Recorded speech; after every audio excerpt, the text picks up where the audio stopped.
Halo, Tribuners, Anda sedang menyaksikan live update siang Tribun News edisi Jumat 19 Juli 2024. Hari ini akan kami sajikan sejumlah informasi terkini dari berbagai daerah di Indonesia. Bersama saya Justina Kartika, kita culang live update siang selengkapnya untuk Anda. Mengawali berita siang hari ini, pemirsa, hanya butuh waktu 2 jam anggota tim anti bandit Polsek Wonocolo Polrestabes Surabaya berhasil menangkap tersangka pembacok emak-emak juragan salon kecantikan di Jalan Raya Frontage Ahmad Yani Margorejo Wonocolo Surabaya pada Sabtu 13 Juli 2024 kemarin. Tersangka bernama Danang yang berusia 20 tahun kesehariannya bekerja sebagai pengamen jalanan di kota Surabaya. Pemuda bertubuh kurus tersebut melukai korbannya menggunakan celurit yang disimpan di balik jaket. Selengkapnya terkait peristiwa ini kita telah terhubung bersama rekan Luhur Pambudi, wartawan Tribun Jatim yang akan melaporkannya untuk Anda. Rekan Luhur Pambudi, silakan laporan selengkapnya dari Anda. Oke, baik Justina.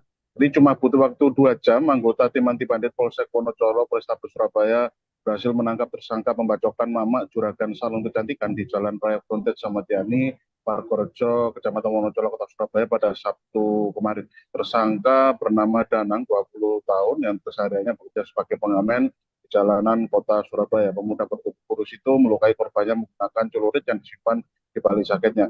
Korbannya berinisial MJI 53 tahun, warga Jetis, Kecamatan Wonocolo. Saat itu ternyata mengalami luka serius pada tangan dan kepalanya akibat sabetan celurit yang diayunkan tersangka sebanyak 2 kali.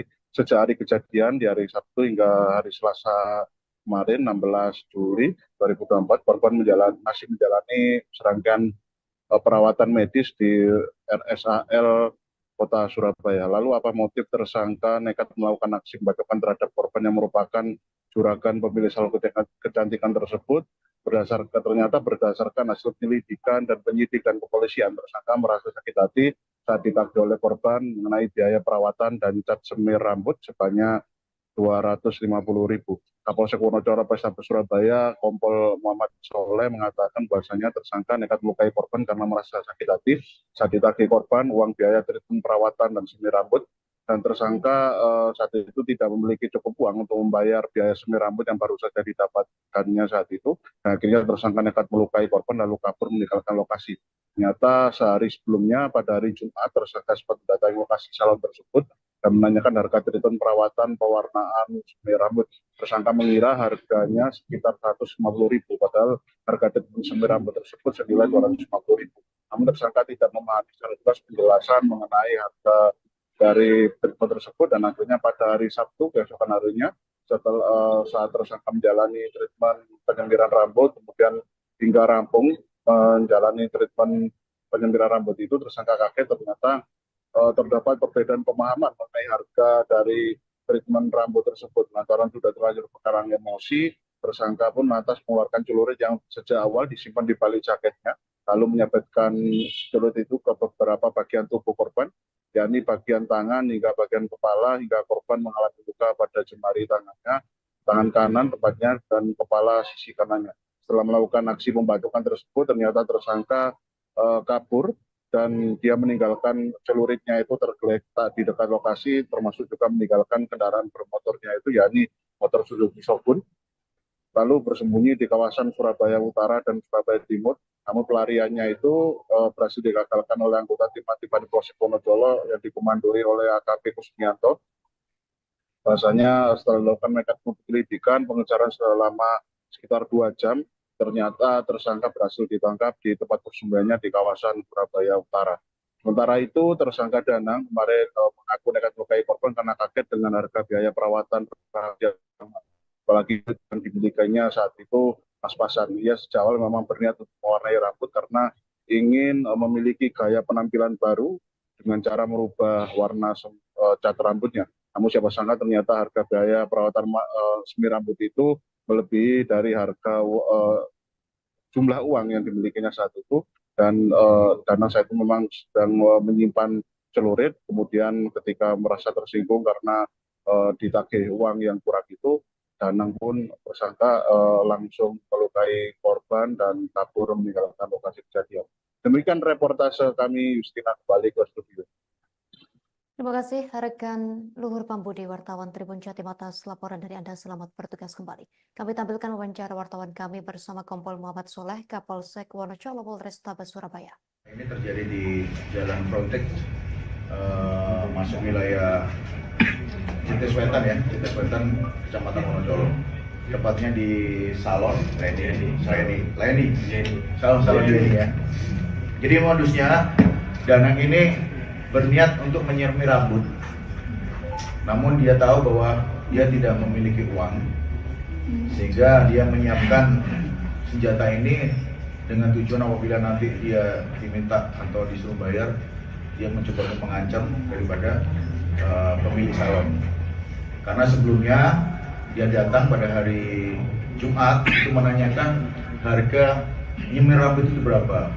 Dijawab oleh korban bahwa menyemir rambut itu seharga kurang lebih 250.000. Namun karena Pemirsa, rumah milik ex-Kabid Bina Marga Dinas PUPR Kota Gorontalo, Antum Abdullah, digeledah Kejaksaan Tinggi Kejati Gorontalo pada Kamis 18 Juli 2024. Penyidik Kejati Gorontalo mencari barang bukti terkait kasus korupsi proyek Jalan Nani Wartabone, Kota Gorontalo. Penggeledahan dilakukan di rumah Antum Abdullah di Jalan Awara Karya, Kelurahan Liluwo, Kecamatan Kota Tengah, Kota Gorontalo digeledah Kejati Gorontalo selama 2 jam lamanya. Untuk lebih lengkapnya terkait informasi ini, kita telah terhubung bersama wartawan Tribun Gorontalo rekan Arianto Panambang. Rekan Arianto, silakan laporan selengkapnya dari Anda.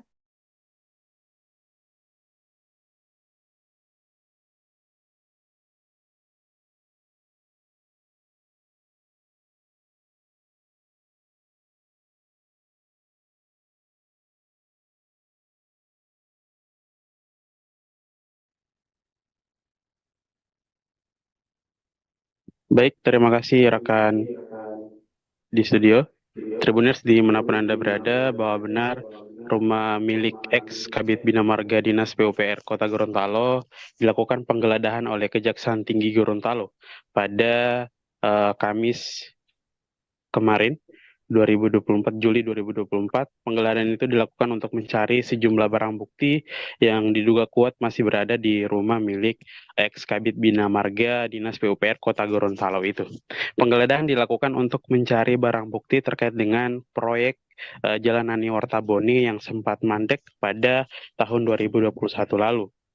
Pantauan dari Tribun Gorontalo.com, ruangan dan berkas di setiap sudut diperiksa oleh tim penyidik Kejati Gorontalo untuk mencari barang bukti, termasuk juga kamar pribadi milik tersangka turut digeledah oleh tim Kejati Gorontalo. Barang elektronik juga tak luput dari pemeriksaan. Tak berlangsung lama, penyidik menemukan barang bukti yang diduga kuat berkaitan dengan kasus korupsi dan gratifikasi proyek Jalan Nani Wartabone Kota Gorontalo. Ada beberapa dokumen yang telah diamankan oleh Kejati Gorontalo dan telah dibawa pulang ke kantor Kejaksaan Tinggi Gorontalo. Tak hanya itu, Kejati Gorontalo juga masih melakukan pencarian terhadap rumah lain yang diduga milik tersangka Antum Abdullah yang diduga hasil dari penggunaan dana proyek Jalan Nani Wartabone Kota Gorontalo. Kemudian juga selain itu rumah milik Faisal Lahai yang selaku kontraktor dari Jalan Nani Wartabone juga turut diperiksa oleh atau turut digeledah juga oleh pihak Kejaksaan Tinggi Gorontalo guna mencari barang bukti yang ada di dalam itu. Pada saat tim Kejaksaan datang ke rumah di Jalan Beringin, Kelurahan Bulado, Kecamatan Kota Barat, Kota Gorontalo, pada saat itu tidak ada istri dari Faisal Lahai, tapi beberapa menit kemudian ada istrinya datang ke rumah untuk membuka sejumlah ruangan yang tidak bisa dibuka oleh tim daripada penyidik Kejati Gorontalo. Alhasil beberapa surat ditanyakan oleh Kejati Gorontalo antara lain seperti surat-surat tanah, kemudian juga surat rumah, kemudian juga surat-surat mobil yang kebanyakan berada di pihak PNN atau diduga telah digadaikan oleh pihak dari keluarga Faisal Lahai. Pada saat penggeledahan, tim penyidik Kejati Gorontalo juga menemukan beberapa dokumen yang berkaitan kuat dengan proyek Jalan Nani Wartabone, sehingga dokumen itu dibawa ke Kejati Gorontalo untuk dilakukan pemeriksaan lebih lanjut, sehingga proses daripada kasus korupsi dan gratifikasi ini terus berlanjut dan akan mendapatkan titik terang terkait dengan kasus ini. Baik, mungkin hanya ini yang bisa saya informasikan. Saya kembalikan ke studio. Terima kasih rekan Arianto Panambang, wartawan Tribun Gorontalo, atas laporan dari Anda. Selamat bertugas kembali. Berikut kami tampilkan wawancara wartawan kami bersama Rahmat Kasih Penuntutan Kejati Gorontalo. Ada 3 hal sekurang-kurangnya tadi ingin kami sampaikan kepada persidangan ya. Yang pertama, persidangannya adalah persidangan tindak pidana korupsi, bukan sidang susila. Satu. Kedua, JPU berangkat dari fakta bahwa uang yang mengalir itu berasal dari rekeningnya Ramadan Ibrahim. Dalam perkara itu, Ramadan Ibrahim duduk sebagai terdakwa. JPU berangkat dari informasi bahwa terdakwa Ramadan Ibrahim menerima sejumlah uang dari beberapa orang, yang kemudian uang itu bergeser ke 4 rekening milik Elia. Saya anak kandung beliau, sejak usia dia orang berkeluarga, bahkan pacaran aja tak boleh. Orang keluarga itu tanya saya saudara-saudaranya, itu pacaran aja tak boleh. Jadi ini fitnah yang masya Allah ini sangat. Dia mengaku masih keluarga dari saya almarhumah Umi. Oke, Bahmid banyak di Ternate itu banyak. Bahmid ada di Surabaya, ada di Makassar, ada di seluruh Indonesia ini tersebar. Saya tidak berkeluarga dekat dengan dia. Jadi saya kurang terima juga kalau dia bawa saya ke almarhumah Umi. Berarti itu hanya fitnah yang disampaikan di Iya. persidangan. Kemudian kalau dia bilang dia sering ke hotel tadi ya, datang sama Abah, kasih ini, kasih bantuan apa. Dia pernah ke hotel, tapi tadi yang keterangan Kak Ramadan bahwa dia datang itu dengan DP Ana, dan itu ada saya, DP Ana, DP suami, dan itu saja cuma DP Ana dengan suami. DP Ana tuh ada 3 apa 2 itu laki-laki, yang ada yang gemuk-gemuk. Dia datang hanya itu saja. Berarti pada Saya jarang, bahkan tidak pernah lihat dia ke hotel. Dia kan bilang sering ke hotel. Dia tidak pernah ke hotel. Jadi ini fitnahnya masya Allah sekali. Saya Seperti apa, Pak? Ya, terima kasih teman-teman atas kehadirannya ya. Pada hari ini kami melakukan penggeledahan ya, berdasarkan penetapan persetujuan Pengadilan Negeri Kota Gorontalo ya, dan berdasarkan surat perintah Kepala Kejaksaan Tinggi Gorontalo, kami pada hari ini melakukan penggeledahan di mana teman-teman bisa lihat di belakang ini rumah Saudara Antum Haji Abdullah ST ya, selaku tersangka dalam perkara ya pekerjaan peningkatan jalan Nani Wartabone pada Dinas Pekerjaan Umum tahun anggaran 2001 ya. Aksi premanisme dalam 6 tahun terakhir di Jalan Raya Tanah Merah Bangkalan terhadap para sopir truk angkutan pasir berakhir. Hal itu setelah pria berinisial MS yang berusia 45 tahun, warga Kecamatan Kuanyar, dijebloskan ke balik jeruji Polsek Tanah Merah setelah aksinya direkam dan disebar sopir di media sosial. Aksi terakhir MS dilakukan kepada sopir truk bermuatan air mineral dari Mojokerto tujuan Kabupaten Sampang saat melintas Jalan Raya Dumajah, Kecamatan Tanah Merah pada 19 Juni 2024 sekira pukul 11:41 waktu Indonesia Barat siang hari. Untuk selengkapnya terkait informasi ini akan dilaporkan rekan Ahmad Faisal Edo, wartawan Tribun Madura untuk Anda pemirsa. Rekan Ahmad Faisal Edo, silakan laporan selengkapnya dari Anda. Baik, rekan Istina, selamat siang Tribuners. Para sopir truk lintas kabupaten di Pulau Madura kini bisa bernafas lega seiring penangkapan terhadap pria berinisial MS usia 45 tahun oleh unit Reskrim Polsek Tanah Merah Kabupaten Bangkalan. Pria asal Kecamatan Kuanyar itu dalam 6 tahun terakhir menjadi sosok yang meresahkan melalui aksi premanisme kepada para sopir truk di jalur poros Pulau Madura, tepatnya di Jalan Raya Kecamatan Tanah Merah. Tersangka MS melakukan pemalakan dengan modus memberikan pengawalan, namun jika para supir tidak memberikan uang sesuai yang dia minta, maka MS tidak akan segan menodongkan pisau lipat bahkan hingga merampas handphone milik sopir. Aksi terakhir MS dilakukan kepada sopir truk bermuatan air mineral dari Mojokerto tujuan Kabupaten Sampang, Madura saat melintasi Jalan Raya Desa Sumaju, Kecamatan Tanah Merah pada 19 Juni 2024 sekitar pukul 11.41 waktu Indonesia Barat. Tersangka MS yang kala itu mengendarai Honda Revo tanpa nopol secara paksa menghentikan laju truk dan naik ke kursi supir. Ia kemudian meminta uang sebesar Rp500.000 dengan alasan pengawalan. Kapolres Bangkalan AKBP Febri Isman Jaya dalam keterangannya mengungkapkan aksi pemalasan oleh tersangka MS sempat direkam oleh supir dan disebar hingga viral di media sosial. Tersangka juga berpura-pura mencatat nomor polisi truk yang belakangan terungkap hanyalah modus belaka. Hadapan AKBP Febri, tersangka mengakui bahwa sopir truk biasanya memberikan uang rata-rata sebesar Rp200.000. Dia awalnya mengelak bahwa aksi premanisme itu hanya dilakukan sebanyak 2 kali. Namun setelah didesak oleh pihak kepolisian, tersangka MS akhirnya mengakui bahwa aksi pemalakan, penodongan dengan pisau lipat hingga perampasan HP milik truk berlangsung sejak tahun 2018 hingga 2024. Tersangka MS mengaku uang hasil dari pemalakan itu digunakan untuk membeli susu anaknya.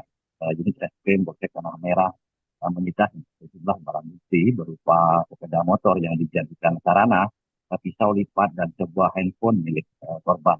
Adapun tersangka MS terancam kurungan pidana selama 7 tahun penjara, sebagaimana dirumuskan dalam pasal 365 KUHP tentang pencurian dengan kekerasan. Demikian rekan Cina, kembali ke studio. Terima kasih rekan atas laporan dari Anda. Selamat bertugas kembali. Pemirsa, berikut kami tampilkan wawancara wartawan kami bersama pihak terkait. Sempat viral di media sosial karena yang bersangkutan tersangka ini melakukan pemalakan terhadap sopir-sopir yang melintas. Modusnya mau dikawal. Pada saat dikawal yang bersangkutan ini pura-pura menulis surat, dan pada ketika nggak dikasih duit, tersangka ini merampas handphone sopir tersebut. Dua kali. Oh, ya dua kali yang ketahuan. Iya. Dua kali ketahuan, yang ketahuan kan sering. Iya, buat apa? Buat apa? Oh, ada. Buat beli apa?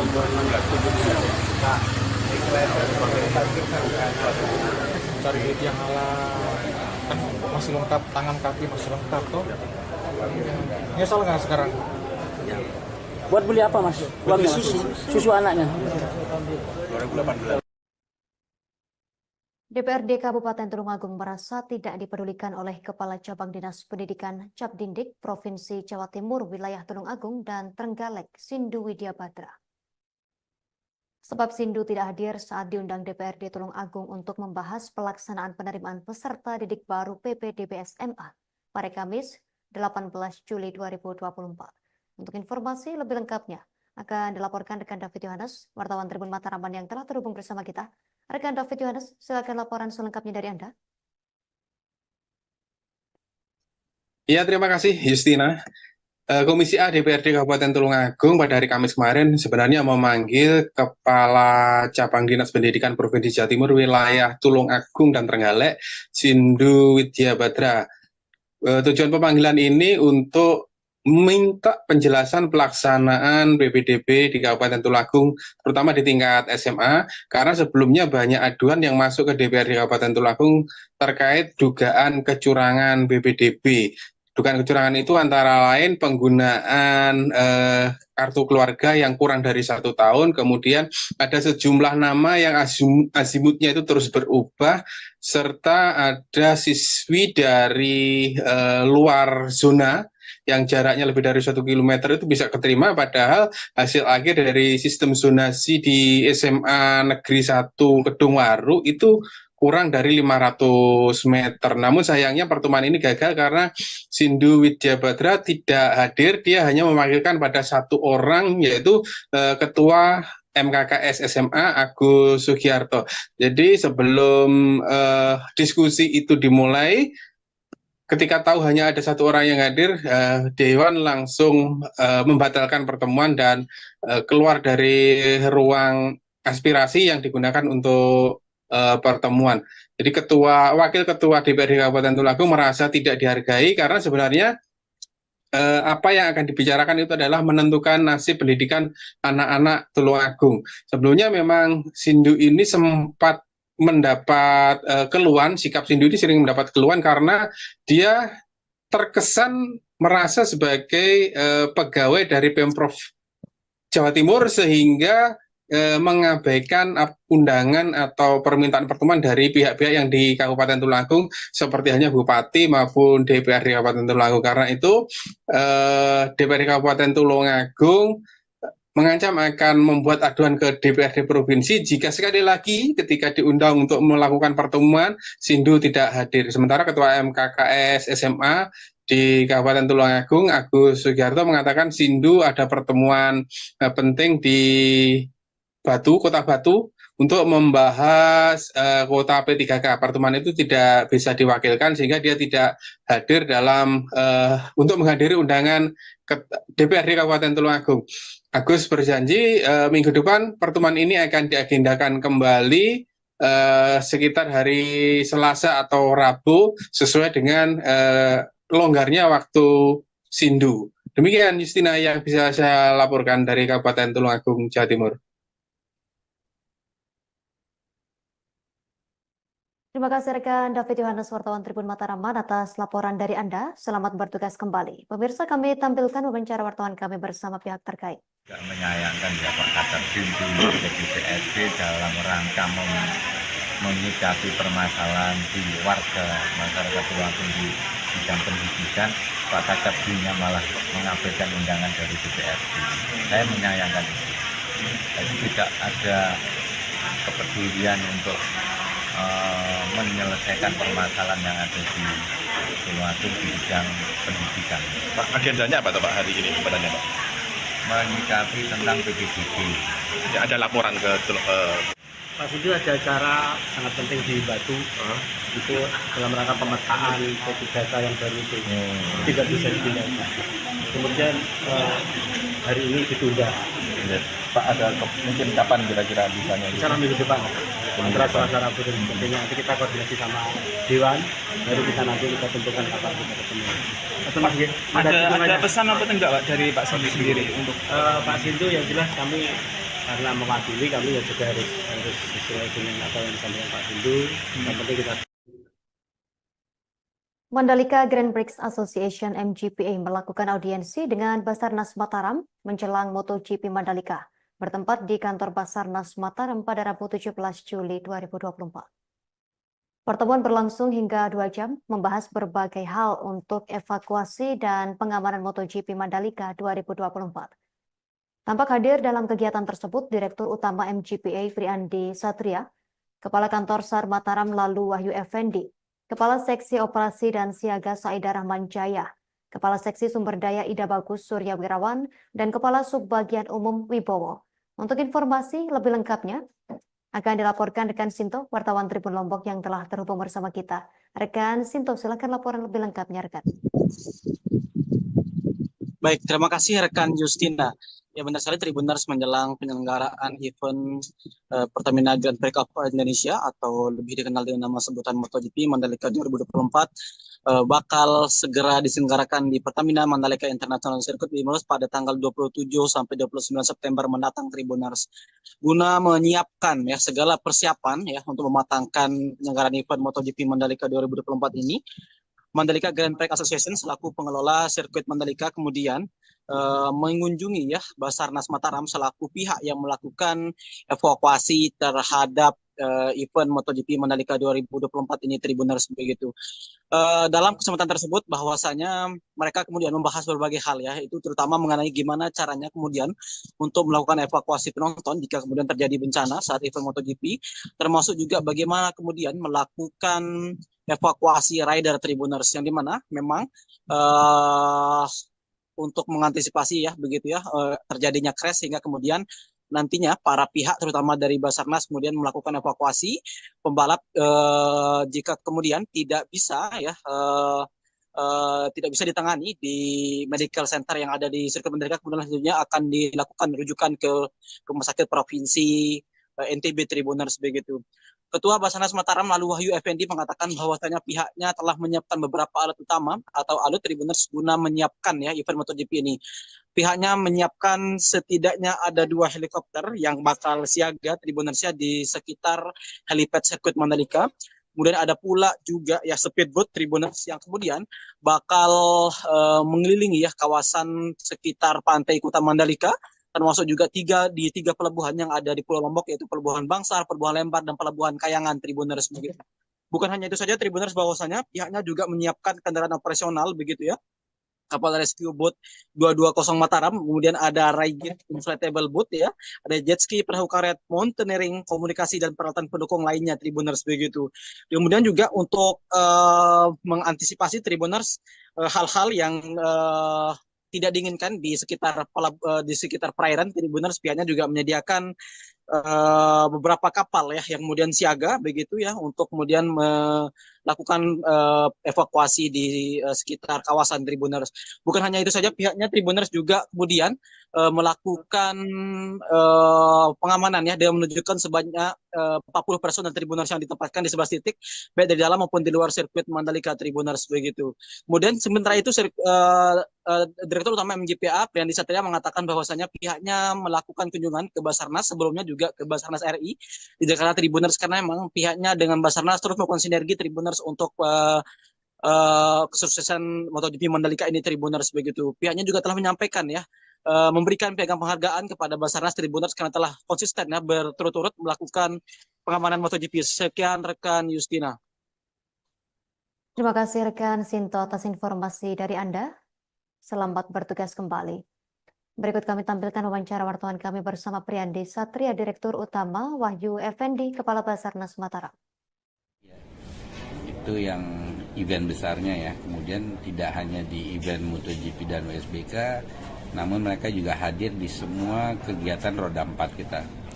Jadi antara roda 2 dan roda 4 ini ada perbedaannya. Kalau roda 2 kita bisa melakukan evakuasi sendiri, cuman kalau di roda 4 tuh alat-alatnya beda ya. Contohnya di roda 4 mobil mungkin terbalik, mobilnya mungkin remuk ya. Jadi ada pilar A kaca, pilar B pintu, itu atapnya jadi hancur. Kita nggak punya alat-alat untuk contohnya membuka pintu kalau pintunya gepeng ya. Itu SAR punya gunting life saver namanya. Dan kami pada saat kegiatan MotoGP di mana alut yang kami sampaikan di pelabuhan itu ada speedboat, di mana mengantisipasi adanya lonjakan penumpang baik yang datang dari Pulau Bali menuju ke Lombok. Oh, berarti nanti akan diberikan apa Pak? Gratis berarti Pak? Disiagakan gitu ya untuk mengamankan. Disiagakan aja untuk antisipasi terjadinya hal-hal yang tidak diinginkan ya. Oke, siap. Pak, tadi ada sedikit saya dengar tadi, apakah ada penambahan mungkin tempat heli? Pemirsa, organisasi masyarakat Dayak se-Kalimantan Tengah yang mengatasnamakan Kapakat Dayak Kalteng bersatu melakukan demo di depan kantor DPRD Provinsi Kalimantan Tengah. Dari informasi yang didapat, kegiatan tersebut diikuti oleh hampir seluruh organisasi Dayak yang ada di Kalteng, seperti DAD, Kerukunan Dayak Kahayat, Betang Mandau Talawang, dan ormas yang lainnya. Untuk informasi lebih lengkapnya, kita telah terhubung bersama rekan Herman, wartawan Tribun Kalteng. Rekan Herman, silakan laporan lebih lengkapnya dari Anda.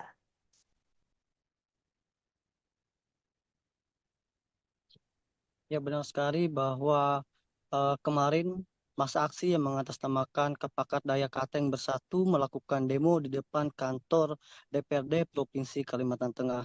Dari informasi yang didapat, kegiatan tersebut diikuti oleh hampir seluruh organisasi Dayak yang ada di Provinsi Kalimantan Tengah. Satu di antaranya yaitu DAD atau Dewan Adat Dayak, Kerukunan Dayak Kahayan, Batang Mandau Talawang, dan ormas yang lainnya. Koordinator lapangan atau Kolab Kapakat Dayak Bersatu, Panjung Asilai, mengatakan tujuan dari kegiatan tersebut untuk menolak calon pemimpin daerah yang tidak dari suku Dayak yang mencalon untuk menjadi kepala daerah yang ada di Provinsi Kalimantan Tengah. Entah itu dari bupati, wali kota, bahkan gubernur.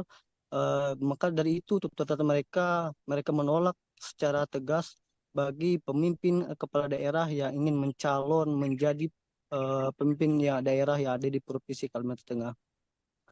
Maka dari itu dirinya meminta untuk DPRD Kalimantan Tengah selaku wakil rakyat untuk membantu meneruskan aspirasi mereka ke KPU dan partai politik. Dirinya juga mengatakan bahwa mereka selaku masyarakat Dayak memohon dan meminta agar partai politik tidak mencalonkan orang non-Dayak yang maju di pilkada di Provinsi Kalimantan Tengah. Hal tersebut bukan tanpa alasan karena dirinya menilai jika ada calon gubernur, bupati, ataupun wali kota yang maju di pilkada Kalteng yang bukan orang asli Dayak, maka akan membuat orang asli Dayak terlantar. Dirinya juga meyakini jika ada orang Dayak yang memimpin pasti akan paham dan tahu permasalahan yang ada di Kalimantan Tengah, sehingga mereka meyakini juga bahwa jika orang Dayak yang naik atau menjadi pemimpin kepala daerah, maka mereka bisa mengatasi segala permasalahan yang ada di Provinsi Kalimantan Tengah. Dirinya juga berharap ada dari kegiatan demo ini akan mendapatkan hasil yang Kapakat Dayak Kalteng Bersatu harapkan, serta apabila yang menjadi aspirasi atau tuntutan mereka ini tidak ditanggapi dengan serius oleh DPRD Kalteng, partai politik, dan KPU, maka Kapakat Dayak Kalteng Bersatu akan mengancam akan mengerahkan massa lebih banyak lagi untuk melakukan protes tersebut. Baik, sekian yang dapat saya sampaikan, kembali ke studio. Terima kasih rekan Herman, wartawan Tribun Kalteng atas laporan dari Anda. Selamat bertugas kembali. Pemirsa, berikut wawancara wartawan kami bersama pihak terkait untuk Anda. Kegiatan hari ini ya tujuannya itu maksudnya supaya orang Dayak itu juga diperhatikan. Contohnya seperti pemimpin kepala daerah, baik bupati, wali kota, gubernur. Karena sekarang itu banyak yang bisa naik cuma karena ada kesempatan. Itu saja deh. Makanya kita mengedepankan, mengutamakan harus orang Dayak. Terkait harapannya sendiri apa Pak dari hasil kegiatan ini Pak? Kalau harapan kita sih sebenarnya anggota dewan harus beraudiensi dengan kami. Masyarakat yang tergabung dalam aliansi Kapakat Dayak Kalteng Bersatu menyampaikan aspirasi. Sebenarnya tujuan kami kepada partai politik terkait dengan akan diusung atau akan dicalonkan calon kepala daerah baik untuk gubernur maupun bupati wali kota di seluruh Kalimantan Tengah. Jadi masyarakat Dayak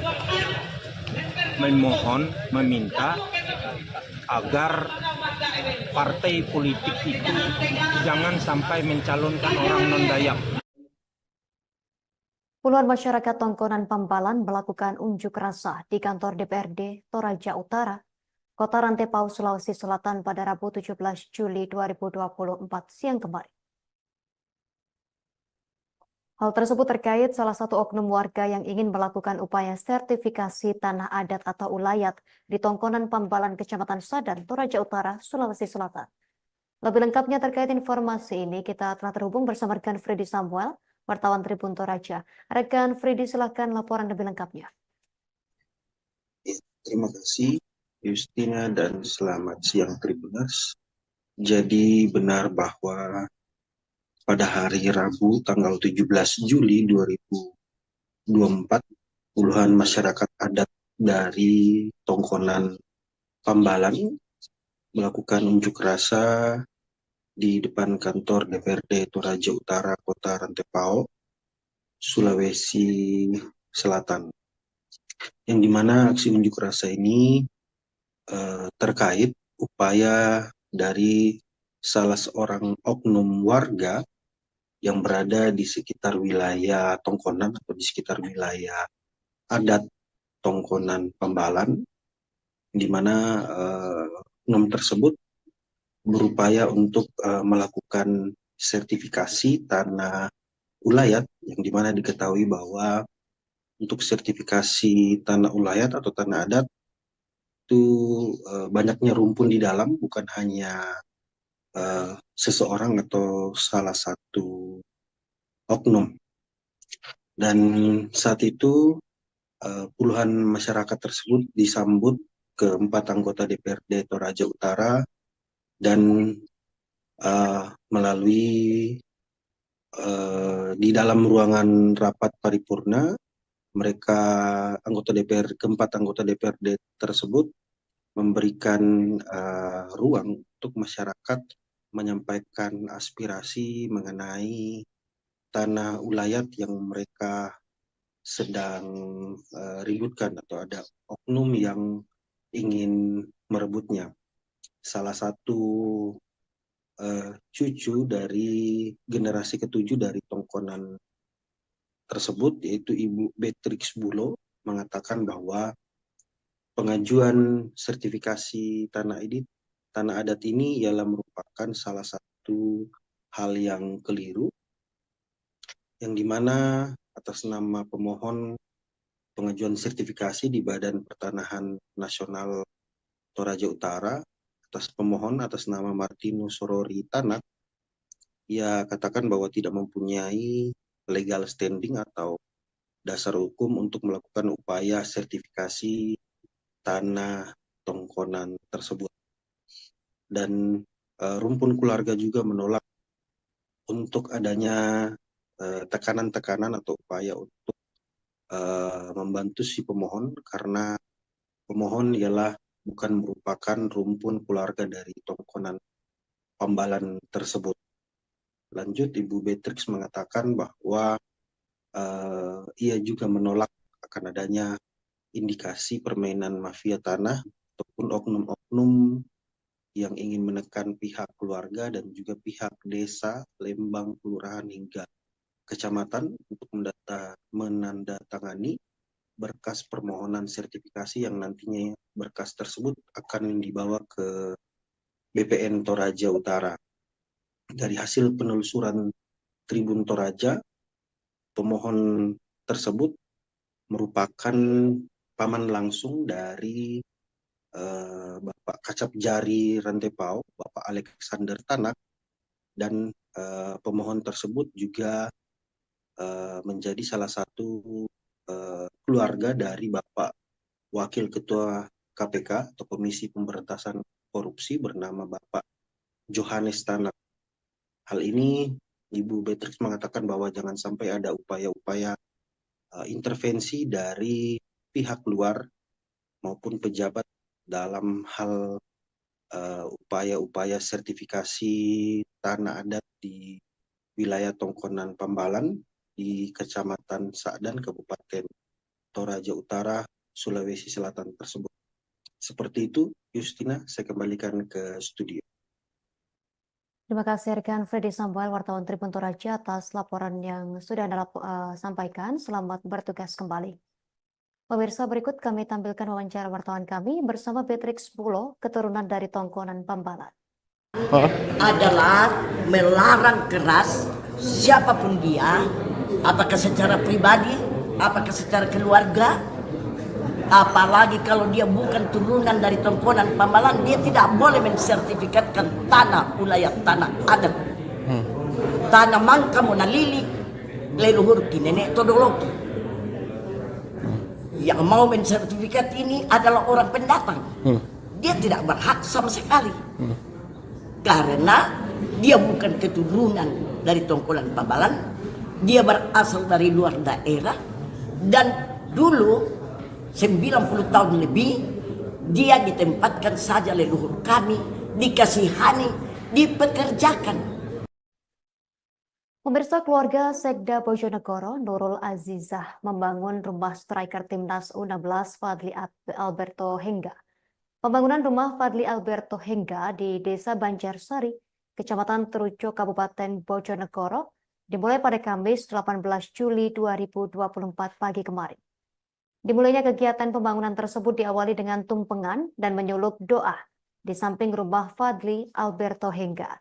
Untuk informasi lebih lengkapnya, kita telah terhubung bersama rekan Yusuf Alfa Zikin, wartawan harian Surya. Rekan Yusuf Alfa, silakan laporan lebih lengkapnya, rekan.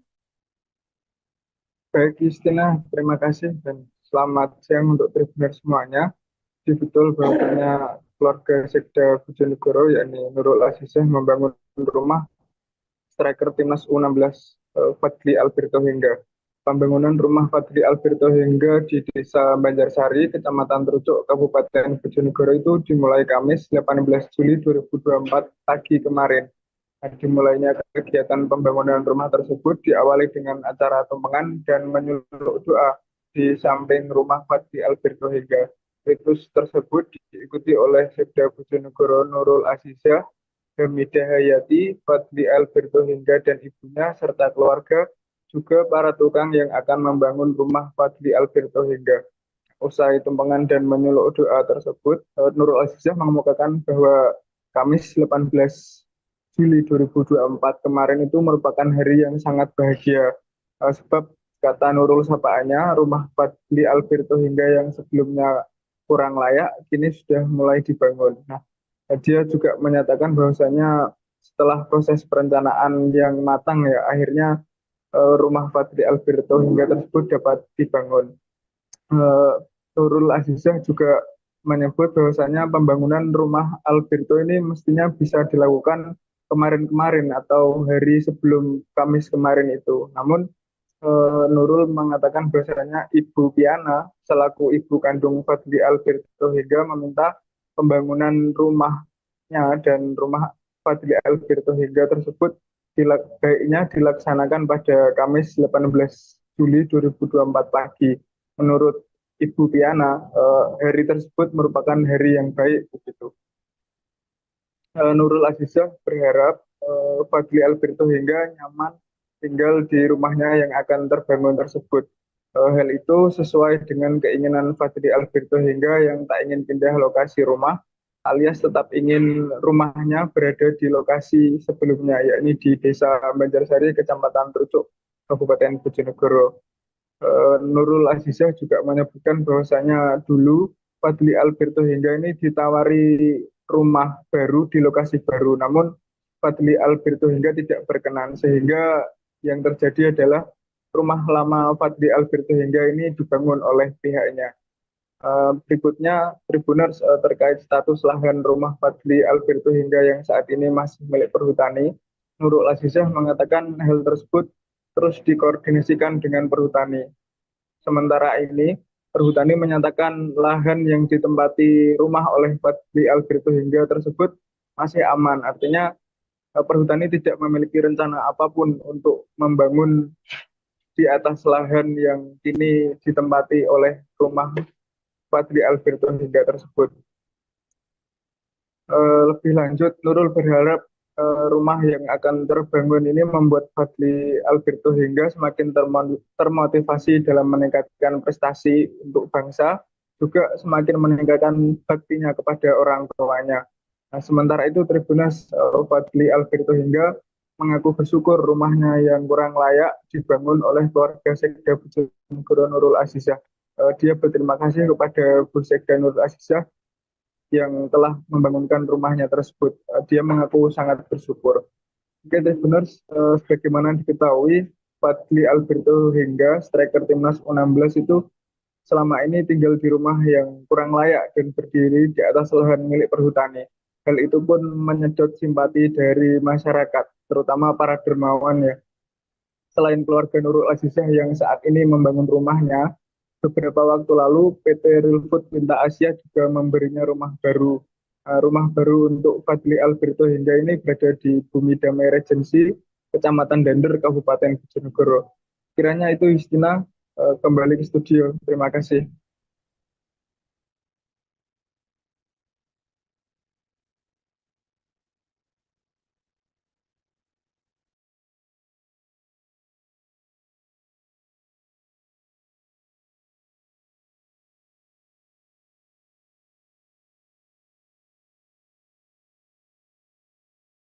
Nurul gimana nih? Ya, saya alhamdulillah bersyukur. Terima kasih untuk Bu Sekda juga yang sudah lihat kondisi saya, dan terima kasih sudah membuatkan saya rumah juga. Dan tadi juga Bu Sekda datang buat mendoakan juga, semoga rumahnya berkah dan bermanfaat buat saya. Ini habis ini apa aktivitas latihan gimana nih? Ya, kalau latihan masih di SSB saya yang dulu, SSB Skorjo Putra, tetap saya latihan. Untuk kembali ke timnas gimana? Ya, semoga aja dapat panggilan lagi untuk memperkuat timnas. Ini masih menunggu ya? Ya, masih menunggu. Oke.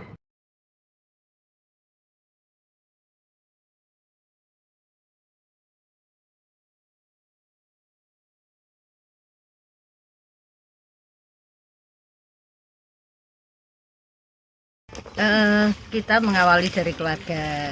Nanti siapapun yang akan membantu kita siap mengkoordinir. Jadi ini adalah mulai dari niat awal yang kemarin orang selalu menyampaikan sudah ngomong kok tidak dibangun-bangun.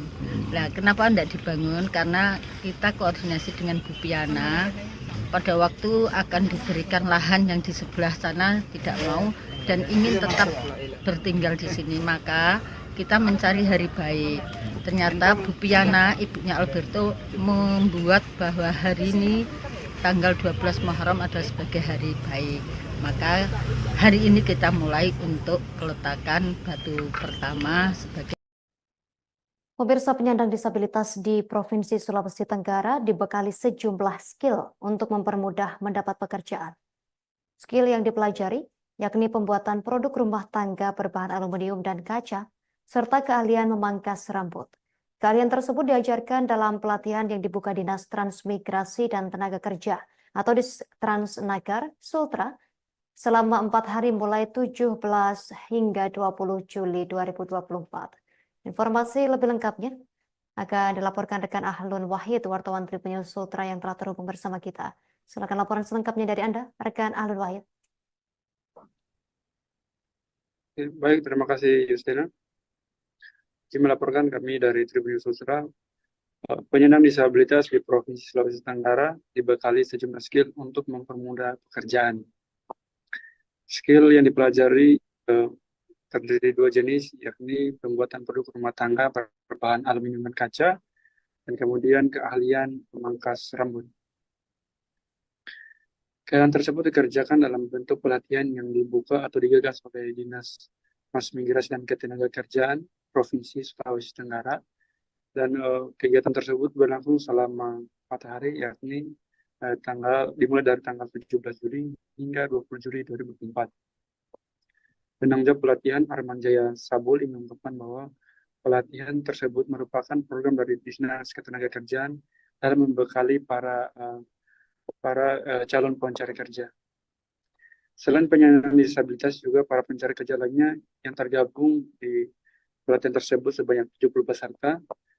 Dari 17 peserta tersebut terbagi 16 peserta yang penyandang disabilitas. 70 peserta tersebut kemudian dibagi menjadi 2 kelas. Yang pertama adalah kelas pemotong rambut atau pangkas rambut barbershop, terdiri 30 peserta. Kemudian program pembuatan alat rumah tangga berbahan dasar aluminium dan kaca itu terdiri dari 40 peserta. Dan skill yang skill alat rumah tangga tersebut terdiri dari pembuatan lemari, rak piring, dan rak-rak yang lain. Tentu tujuan dari kegiatan tersebut Dinas Tenaga Kerja bahwa ini adalah salah satu cara untuk memudahkan para pencari kerja dengan memberikan soft skill sehingga mereka kemudian hari dapat dengan mudah menerima pekerjaan atau diterima di tempat pekerjaan yang sesuai dengan keahlian mereka. Baik, demikian Yusina. Terima kasih rekan Ahlun Wahid, wartawan Tribun News Sultra. Selamat bertugas kembali. Kita ke informasi selanjutnya, pemirsa. Pelatih Timnas U19 Indonesia Indra Syafri meminta semua pihak tidak memberi pujian berlebih kepada pemainnya seusai tampil apik menumbangkan Filipina 6-0 di Stadion Gelora Bung Tomo pada Rabu 17 Juli 2024 malam hari. Ia khawatir pujian akan menjadikan pemain jemawa, situasi yang kurang bagus bagi pertumbuhan mental pemain. Skuad Garuda Muda tampil bagus laga pertama grup A Piala AFF U19 2024, tak hanya pesta gol, secara permainan menampilkan kualitas dari semua lini. Untuk informasi selengkapnya akan dilaporkan rekan Khairul Amin, wartawan Tribun Jatim Timur yang telah terhubung bersama kita. Rekan Khairul Amin, silakan laporan selengkapnya, rekan. Baik, rekan Justina. Pelatih Indonesia U19 Indra Syafri meminta semua pihak tidak memberi pujian berlebih terhadap squad asuhannya meski sudah tampil baik menang 6-0 terhadap Filipina laga grup A Piala AFF U19 2024 kemarin di Stadion Gelora Bung Tomo, Surabaya. Pelatih 61 tahun itu khawatir pujian berlebih akan menjadikan pemain cepat puas diri sehingga kurang baik atas tumbuh kembangnya pemain muda. Pelatih Indra Syafri juga meminta pemainnya untuk terus meningkatkan performa di dua laga fase grup, yaitu menghadapi Kamboja dan Timur Leste. Indra Safri juga mewanti-wanti pemainnya ketika menghadapi Kamboja tidak menganggap remeh lawan, karena ia sangat yakin Kamboja yang di laga pertama kalah 3-2 dari Timur Leste akan berambisi bangkit di laga yang akan digelar besok malam di Stadion Gelora Bung Tomo, Surabaya. Indra Safri meminta semua pihak terus memberi dukungan terhadap timnas atas perjuangan timnas Indonesia di Stadion Gelora Bung Tomo, Surabaya. Ia berharap bisa menyapu bersih laga fase grup, karena dari 3 grup hanya 1 peringkat teratas dan peringkat 2 terbaik yang bisa melaju ke babak semifinal. Demikian laporannya.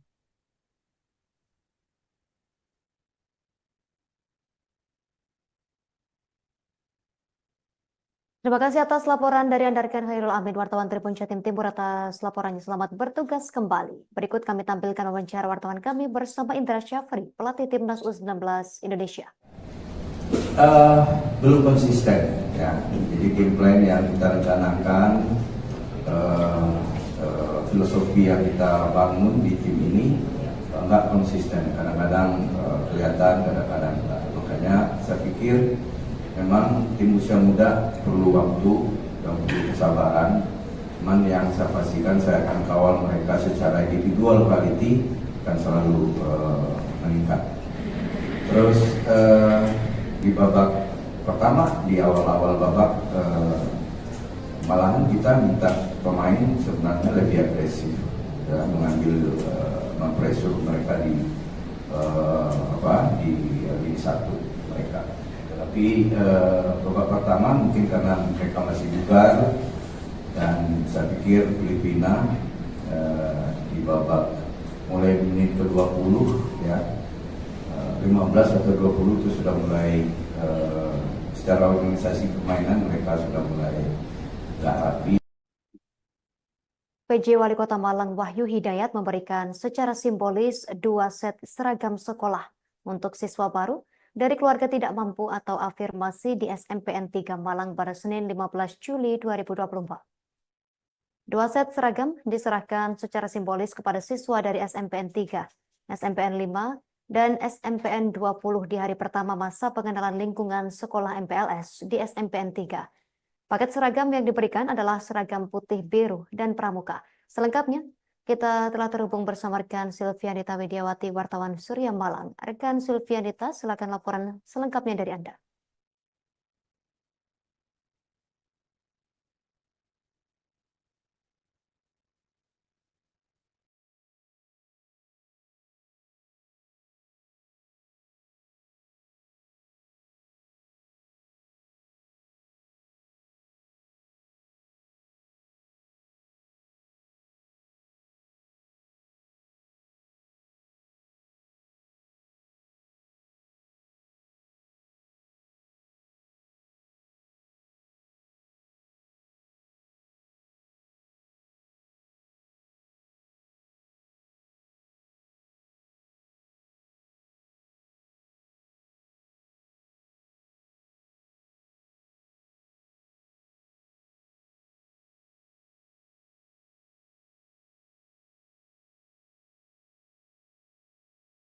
Bunda dan Yusina di studio mengawali MPLS yang diadakan di Simbol untuk pemberian seragam gratis untuk siswa afirmasi yang ada di SMP negeri yang ada di Kota Malang.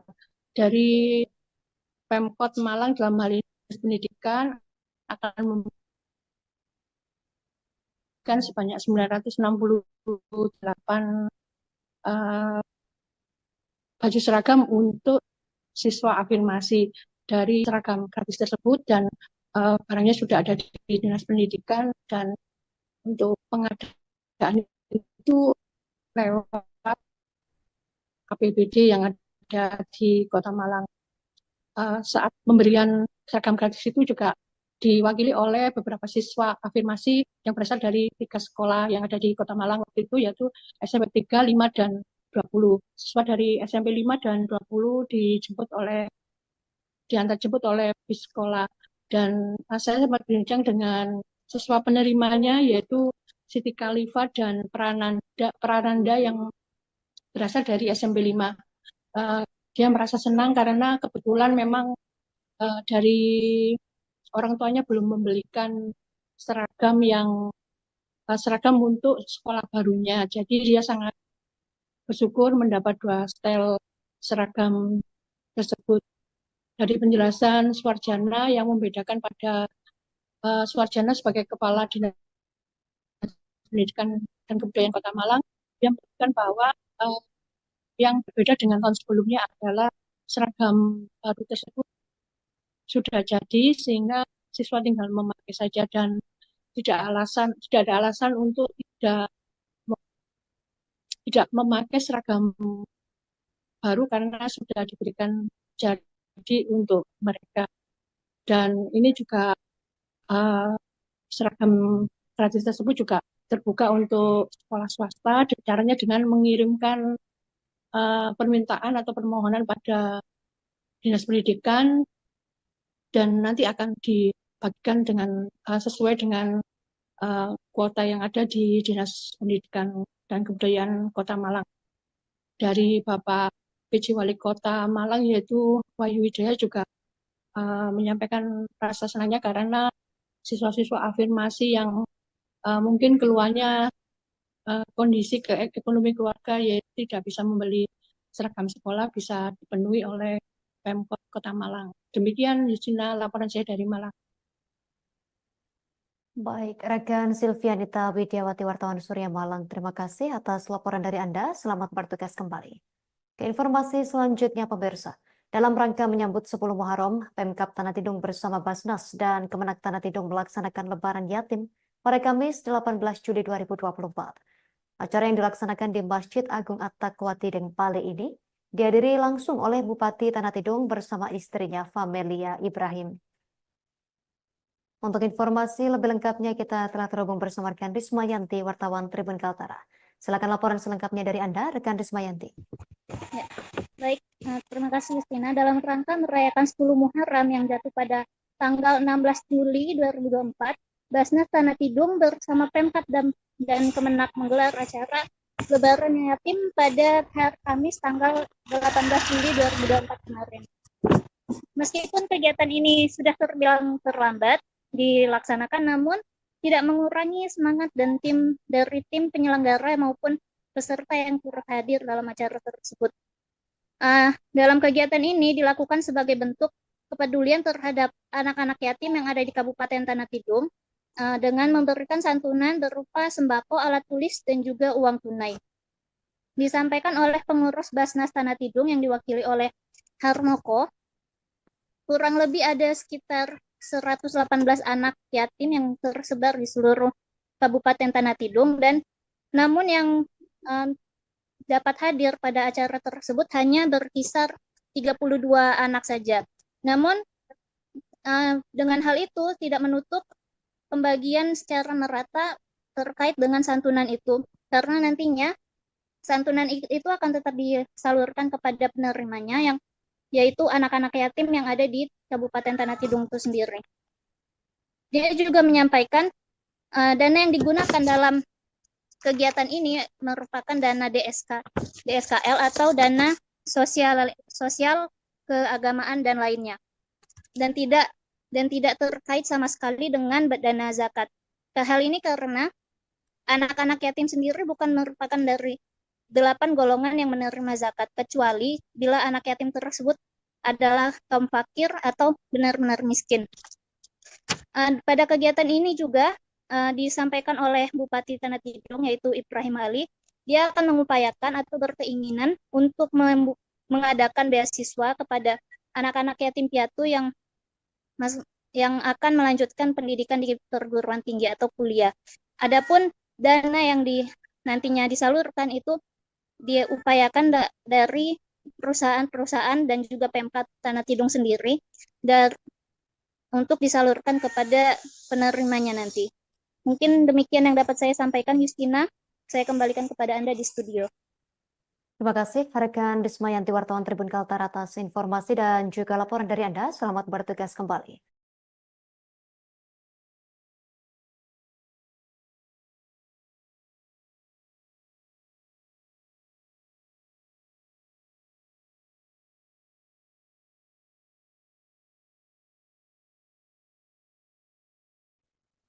Menjelang kunjungan pemimpin gereja Katolik Paus Fransiskus ke Timor Leste, Kepala Kantor Wilayah Kekanwil Kementerian Hukum dan Hak Asasi Manusia NTT, Marciana Dominika Jone, memastikan untuk mempercepat pelayanan paspor bagi umat.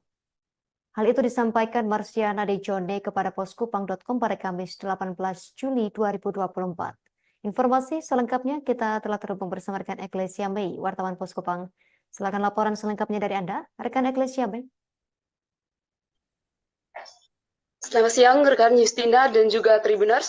Benar sekali bahwa menjelang kunjungan pemimpin gereja Katolik Bapak Paus Fransiskus ke Timor Leste, Kepala Kantor Wilayah Kementerian Hukum dan Hak Asasi Manusia Nusa Tenggara Timur, Marciana Dominika Jone, memastikan untuk percepatan pelayanan paspor bagi umat. Yang mana Tribuners, hal itu disampaikan oleh Marciana Dominika Jone pada hari Kamis kemarin, tanggal 18 Juli 2024. Tribuners, Marciana menyampaikan bahwa dirinya telah berkoordinasi dengan Keuskupan se-Nusa Tenggara Timur melalui surat yang dikeluarkan secara resmi dari pihaknya. Dirinya juga sudah bertemu langsung dengan Uskup Agung Kupang, yang mana Marciana meminta bantuan pihak Keuskupan se-Nusa Tenggara Timur agar melakukan pendataan umat Katolik yang akan mengikuti misa di Dili, Timor Leste. Dari data-data tersebut, Tribuners, tentunya nanti akan dilakukan pendaftaran paspor yang dilakukan oleh Kementerian Hukum dan HAM melalui kantor imigrasi. Tribuners, Marciana juga menegaskan agar seluruh jajaran imigrasi di seluruh Nusa Tenggara Timur dapat memberikan pelayanan paspor yang cepat. Pesan itu tidak hanya untuk kantor imigrasi Atambua, yang mana kantor imigrasi Atambua ini Tribuners merupakan perbatasan antara Timor Leste dan Indonesia. Dirinya juga minta agar seluruh jajaran imigrasi di Nusa Tenggara Timur, yaitu kantor imigrasi Atambua, Maumere, Kupang, Labuan Bajo, agar memberikan pelayanan paspor yang cepat sesuai dengan prosedur yang berlaku, serta dengan pelayanan yang humanis. Tribuners, untuk umat yang ada di Nagekeo dan Bejawa, yaitu di Flores, bisa mengurus paspor di MPP Kabupaten Ngada pada awal bulan Agustus yang akan dilayani di kantor imigrasi Labuan Bajo. Sementara itu, Tribuners, kata Marciana juga, untuk umat Katolik di Sumba, Rote, Sabu, dan Alor yang ingin untuk mengikuti misa bersama Bapak Uskup di Timor Leste, untuk bisa melakukan ternyata ada juga banyak umat yang ingin mengikuti perayaan misa di sana, Tribuners, dan juga bisa mengikuti pelayanan paspor di tempat. Dan untuk wilayah ND akan ada pelayanan paspor dari kantor imigrasi Maumere. Tribuners, untuk mengantisipasi tingginya animo masyarakat untuk mengikuti misa di Dili, Timor Leste, petugas imigrasi Atambua juga menurut Marciana sudah siap dalam hal melayani untuk memberikan pelayanan yang terbaik dan humanis dengan mengacu pada prosedur di dalam peraturan perundang-undangan yang berlaku. Tribuners, diperkirakan juga kedatangan Paus Fransiskus ke Timor Leste diperkirakan pada tanggal 9 hingga tanggal 11 September.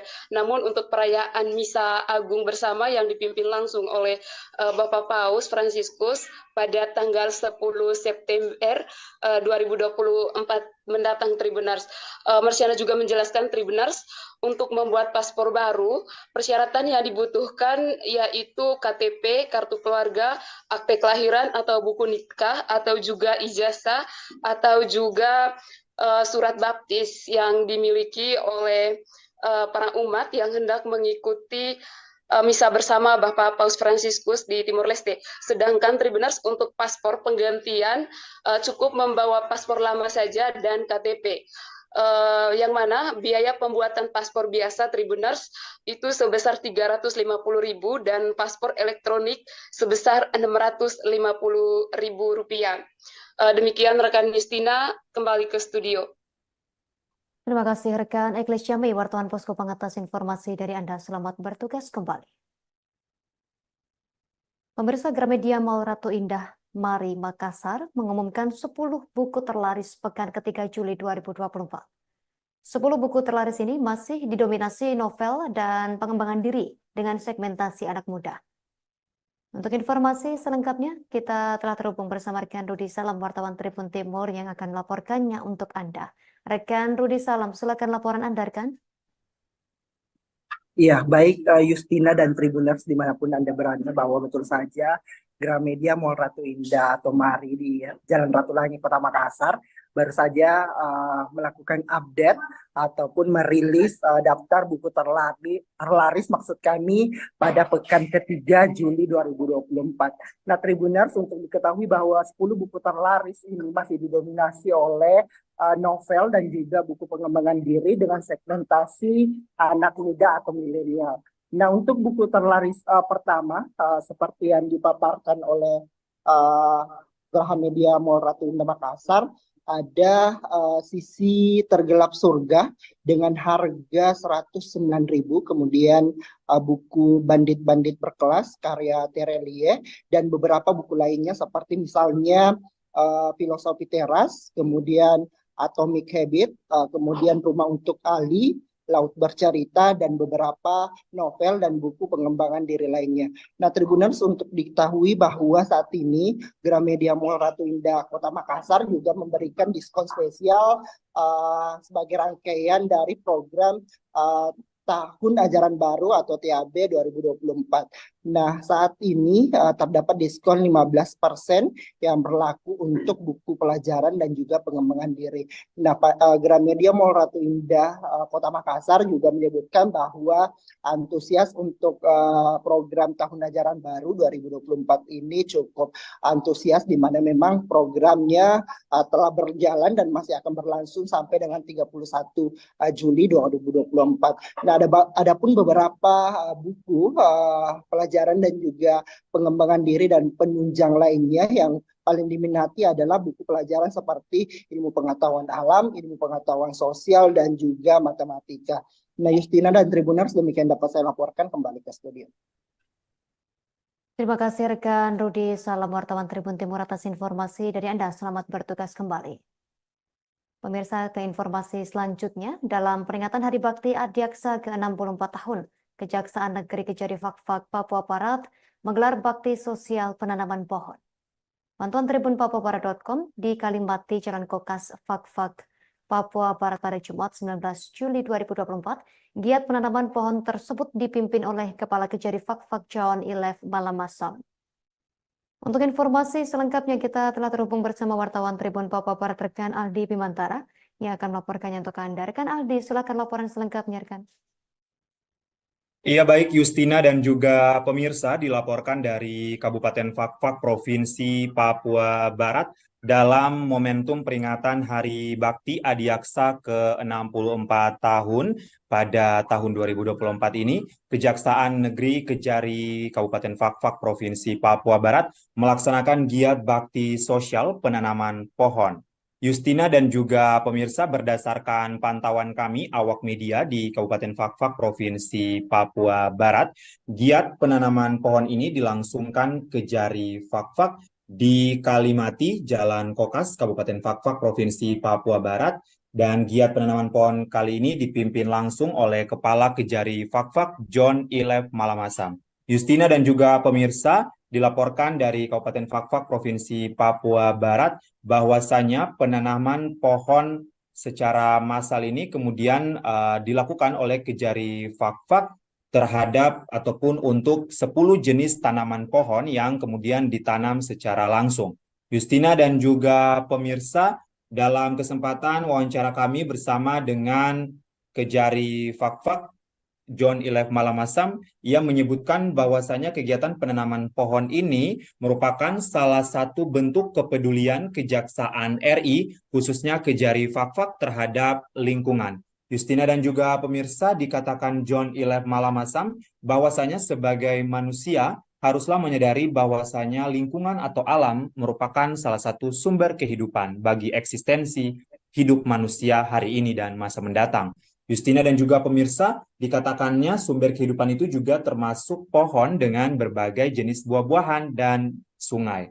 Justina dan juga pemirsa, John Ilef Malamasa menyebutkan dari 10 jenis tanaman pohon ini juga tentunya menandakan bahwasanya manusia dan bumi serta lingkungan membutuhkan pohon sebagai sumber pasokan oksigen.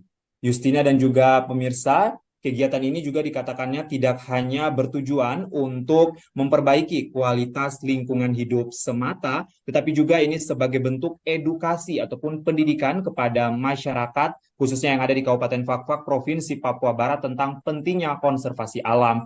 Justina dan juga pemirsa, dengan diadakannya kegiatan penanaman pohon ini, pihaknya juga ingin menunjukkan komitmennya dalam menjaga lingkungan hidup dan mewujudkan penegakan hukum yang modern serta berwawasan lingkungan sesuai dengan tema besar peringatan tahun ini. Sekadar diketahui, Justina dan juga Tribunars, dalam giat penanaman pohon yang dilakukan oleh Kejari Fakfak di Kabupaten Fakfak, Provinsi Papua Barat ini turut serta diikuti oleh pegawai Kejaksaan Negeri Fakfak, para ibu-ibu IAD, serta Kepala Dinas Lingkungan Hidup dan Pertanahan beserta stafnya yang turut hadir. Justina dan juga pemirsa, dapat kami informasikan bahwasanya untuk tema yang diangkat dalam giat bakti sosial kali ini berupa penanaman pohon ini ialah akselerasi kejaksaan untuk mewujudkan penegakan hukum modern Indonesia Emas. Justina, demikian laporan singkat jurnalis Tribun Papuabarat.com Aldi Bimantara terkait dengan giat penanaman pohon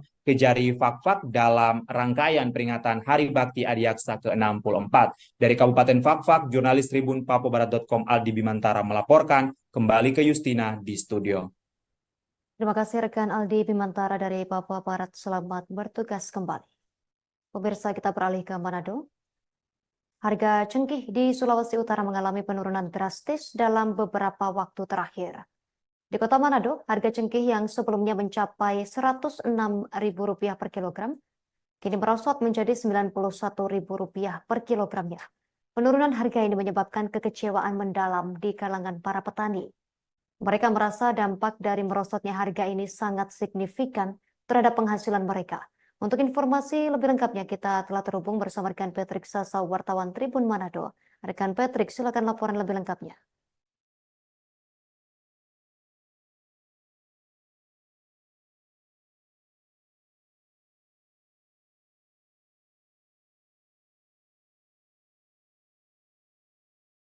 Terima kasih. Dan Tribuners, pada hari ini Jumat tanggal 19 Juli 2024, harga cengkih di Sulawesi Utara kembali mengalami penurunan yang signifikan, di mana harga cengkih turun lagi dari 91.000 menjadi 88.000 per kilogram. Di mana penurunan ini mengikuti tren merosotnya harga yang sebelumnya mencapai 106.000 per kilogram. Kondisi ini, Tribuners, menimbulkan kekecewaan di kalangan petani dan penjual cengkih. Di salah satu gudang cengkih di Kota Manado, dari pantauan kami, banyak petani yang terpaksa harus menjual cengkih mereka meskipun harga terus turun. Dan di mana raut wajah para petani dan penjual tak bisa menyembunyikan kekecewaan dan kekhawatiran mereka terhadap situasi ini. Di mana Mario, salah satu petani asal Tondano, Kabupaten Minahasa, mengungkapkan rasa kekecewaannya. Dia mengatakan bahwa meski mendapatkan keuntungan sedikit, tapi itu sudah jadi resiko. Meskipun begitu, para petani tetap harus menjual hasil panen mereka demi memenuhi kebutuhan hidup sehari-hari. Mana penurunan ini, Tribuners, itu menjadi sangat berpengaruh sekali bagi para petani yang ada di Sulawesi Utara. Mana penurunan harga yang terus terjadi ini menjadi tantangan besar bagi para petani cengkih di Sulawesi Utara, di mana mereka berharap ada solusi atau bantuan dari pihak terkait agar harga cengkih bisa kembali stabil sehingga mereka dapat memperoleh keuntungan yang lebih layak. Mungkin sekian dulu informasi yang bisa kami sampaikan dari Kota Manado, Sulawesi Utara. Kita kembalikan ke studio.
Pemirsa Jalan Muhammad Isya depan Gedung Auditorium Universitas Tanjung Pura Pontianak, Kalimantan Barat akan diberlakukan penertiban penutupan jalan pada Senin 22 Juli 2024 mendatang.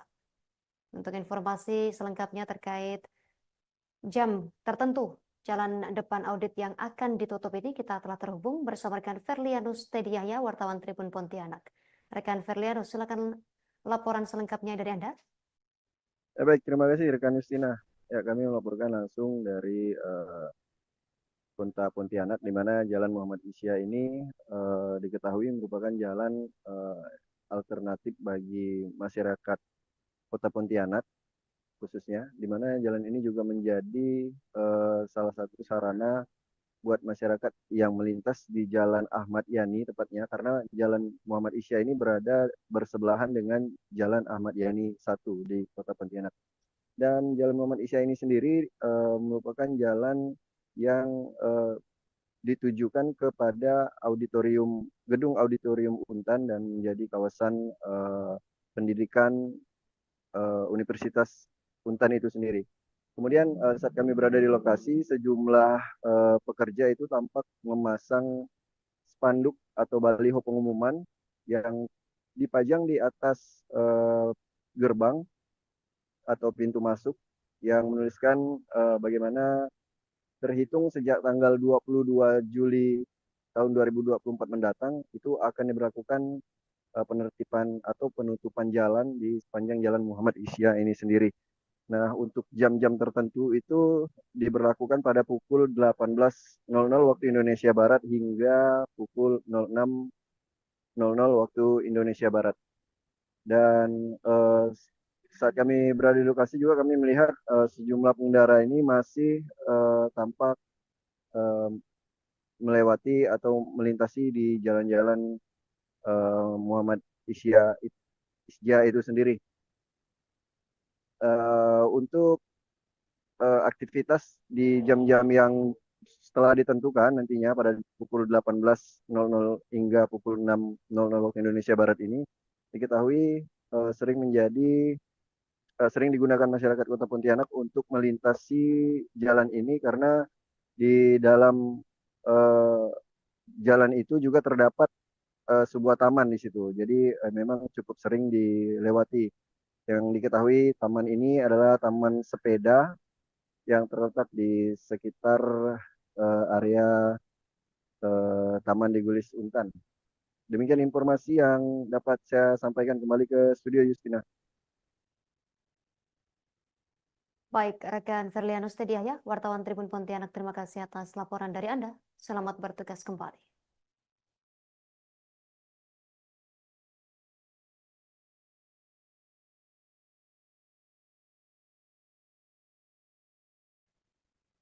Pemerintah Provinsi Papua Barat dan Papua Barat Daya resmi mengumumkan juara Paritrana Award tahun 2024 dalam acara penganugerahan yang digelar secara terbuka di ACC Kabupaten Sorong pada Selasa 16 Juli 2024.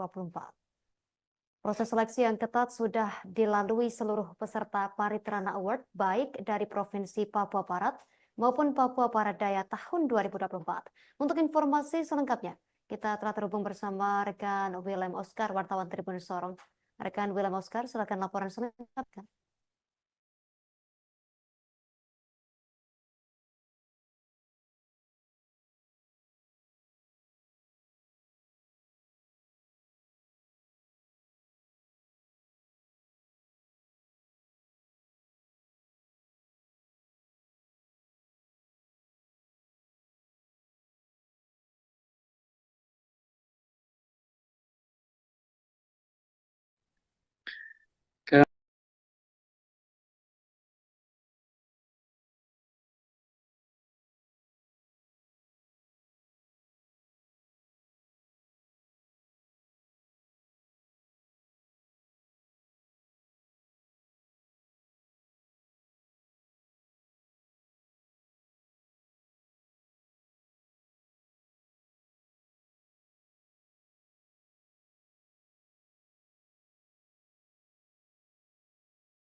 saja berada, dapat kami informasikan kepada Anda bahwa terkait dengan penganugerahan Paritratna Award 2024 di Provinsi Papua Barat Daya kemarin, keluar sebagai terbaik pertama adalah Kabupaten Raja Ampat, dan dapat kami informasikan juga bahwa Kabupaten Raja Ampat ini merupakan kabupaten yang berlangganan untuk meraih Paritratna Award dari BPJS Ketenagakerjaan. Kami mendapatkan informasi bahwa sudah 6 kali Kabupaten Raja Ampat di Provinsi Papua Barat sejak itu Justina dan Tribuners sebelum ada Provinsi Papua Barat Daya, karena Provinsi Papua Barat Daya baru saja dimekarkan pada tahun 2023 kemarin. Nah, semenjak berada di Provinsi Papua Papua Barat, Kabupaten Raja Ampat berhasil meraih 6 kali berturut-turut pada Paritratna Award sejak 2018, 2019, dan 2000 hingga 2023, dan 2024 ini kemarin penganugerahan Paritratna Awards yang dilakukan oleh Provinsi Papua Barat untuk pertama kali. Dan untuk pertama kali itu Kabupaten Raja Ampat juga keluar sebagai terbaik pertama, dan diharapkan pada ajang Paritratna Award tingkat nasional nanti Provinsi Papua Barat Daya dengan membawa Kabupaten Raja Ampat sebagai salah satu peserta akan mendapat atau meraih terbaik pertama untuk tingkat nasional, sama seperti Kabupaten Raja Ampat masih berada di Provinsi Papua Barat. Dan dapat kami informasi kepada Anda Tribuners bahwa untuk tahun 2024 ini pada penganugerahan Paritratna Awards 2024 Provinsi Papua Barat dan Provinsi ini memberikan dampak yang positif bagi Provinsi Papua Barat Daya, tetapi juga bagi Kabupaten Raja Ampat dengan menghadirkan inovasi-inovasi yang terbaru dan menonjol sehingga Kabupaten Raja Ampat keluar sebagai pemenang. Dan salah satu inovasi terbaru yang dikeluarkan oleh Kabupaten Raja Ampat adalah kepesertaan BPJS untuk RT RW, tetapi juga para perangkat desa. Dan ada juga inovasi-inovasi yang lain yang sudah ditampilkan oleh Kabupaten Raja Ampat dalam penganugerahan Paritratna Awards, baik di tingkat provinsi tapi juga di tingkat nasional. Demikian Justina dan Tribuners yang dapat kami laporkan langsung dari Kabupaten Raja Ampat. Terima kasih atas laporan dari Anda rekan William Oscar, wartawan Tribun Sorong. Selamat bertugas kembali.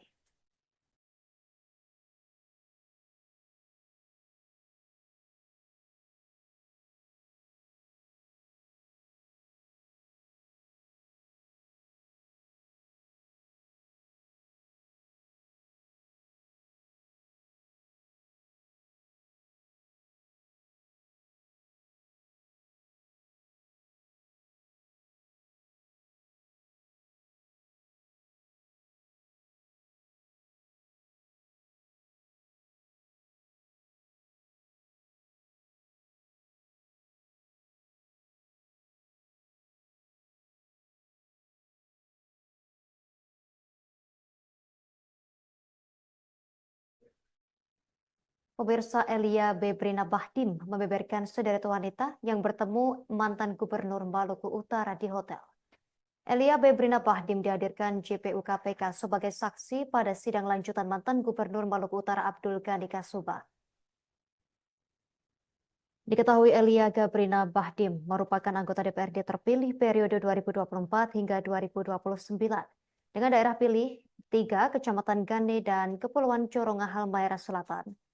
Elia yang juga kontraktor ini membeberkan sejumlah fakta mengenai Abdul Ghani Kasuba, yang mana menurut penuturannya gubernur 2 periode itu sering bersuah wanita-wanita cantik di hotel. Dikatakan Abdul Ghani Kasuba pernah bertemu seorang wanita di Bella International Hotel Ternate.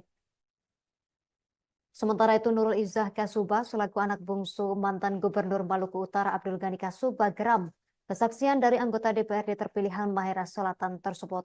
Saat memberikan kesaksian sidang lanjutan dengan terdakwa Ramadan Ibrahim selaku mantan ajudan AGK di Pengadilan Negeri PN Ternate pada Kamis 18 Juli 2024. Menurut Nurul, dirinya bakal kumpulkan keluarga untuk membahas keterangan tersebut, sebab baginya ketenangan Elia Gabrina Bahdim dianggap fitnah terhadap ayah kandungnya. Apalagi mengaku keluarga dengan almarhum Umi. Jelas Nurul Izzah Kasuba saat diwawancarai selesai sidang terdakwa Ramadan Ibrahim. Nurul mengaku keterangan Elia di hadapan majelis hakim bahwa pernah datang ke hotel menemani 3 perempuan bertemu dengan AGK dianggap tidak benar. Terkait fitnah yang disampaikan saksi Elia, lanjut Nurul akan dibahas oleh pihak keluarga secara bersama-sama. Nurul mengaku sangat kecewa dengan keterangan saksi bernama Elia, karena bagi Nurul, saksi sangat munafik, apalagi mencemari nama baik orang tuanya. Sebelumnya Elia Gabrina Bahdim dalam kesaksiannya mengklaim bahwa AGK sering memerintah dirinya untuk mencarikan perempuan. Setelah mendapatkan perempuan, pilihan Elia lalu disuruh menemani perempuan ke kamar, lalu AGK ikut menyusul. Keterangan mendapatkan kecaman dari pihak keluarga AGK.